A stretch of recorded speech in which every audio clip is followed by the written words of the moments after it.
My name is Kelly, and after removing my own skin cancer, I am left with a bulbous, pointy.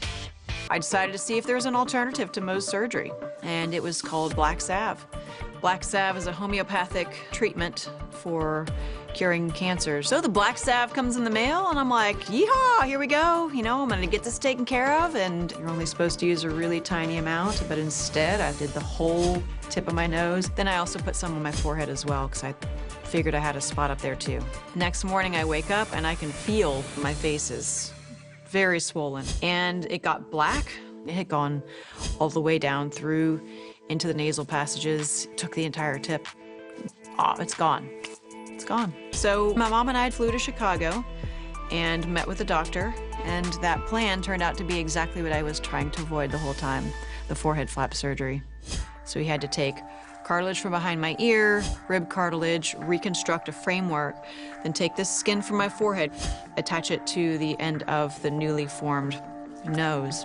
About a month later, I had a second surgery where he disconnected the flap. Now that it's all fully healed, I still have the forehead scar, and my nose, it doesn't exactly look the way I was hoping. It's very pointy, and there is a dip. It's also pretty bulbous, and I still can't breathe well out of my left nostril. Today for Kelly's surgery, I'll begin by opening the nose while my team harvests rib. I'll then deconstruct the nose and start fresh, first performing osteotomies to nail the nasal bone and a septoplasty to open the airway. Next, we'll use spreader grafts, a septal extension graft, alar replacement grafts, and an infra tip graft to complete.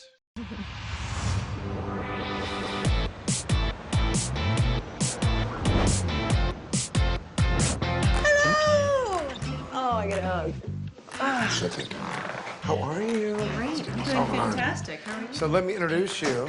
This is Ruth, our medical micropigmentation specialist. Hi, how are you? Nice to meet you. Nice to meet you. Hi. All right, we were talking about this. Yeah. Dr. Dubrow and I said, hey, we need someone like you. Last week when I saw Kelly's nose, she was doing really well. There's a little bit of swelling. She's got a long way to go in regards to the healing, but I'm very happy with it. But there's one last piece of the puzzle.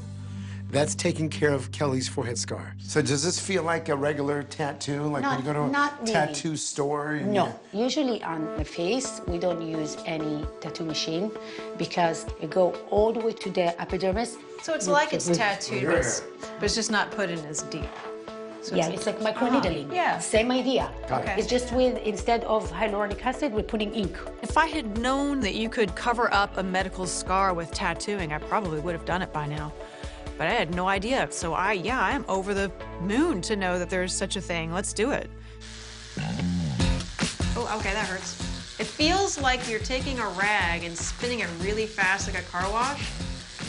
And it's doing like that. Well, the pain from today is definitely worth it because in the end, this is going to be done with and gone and no more tattoo concealer. And how does she treat it now? Does she leave it alone? The best way is oxygen and A&D. Well, no, because I like KY jelly. I just said KY jelly. I mean, not KY, oh my God. I like, okay. All right, let's take the personal stuff out of there. I like Aquaphor. Aquaphor. It's very Oh my similar to Aquaphor. KY jelly. The last I checked, that wasn't for your forehead. You ready? I'm ready. Wow.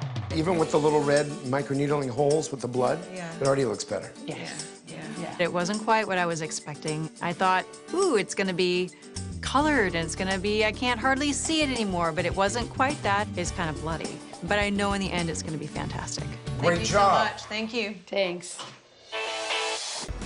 Before my surgery, I made the decision to try to cure my own cancer. In the process, I ended up losing the entire tip of my nose. And then after multiple reconstructive surgeries, I was left with a bulbous and a pointy nose. But now, having made the decision to have the full reconstructive surgery, I do feel like it was the best decision I could have made. And I feel like I do trust myself again. I think this is as good and as close to a Matt Damon nose as I could have asked for. I mean, look at this profile. Do you see that? Come on. All right, guys, let's party. Let's have a good time.